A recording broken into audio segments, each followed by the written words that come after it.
today I found two things that can be used as a very good tinder.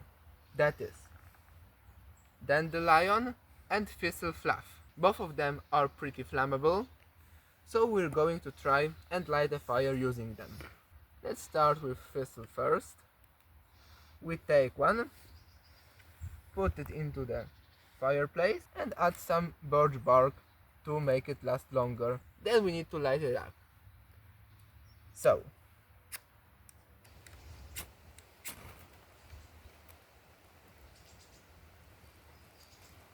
the same thing goes with dandelion. We take the fluff, place it in, put our birch bark,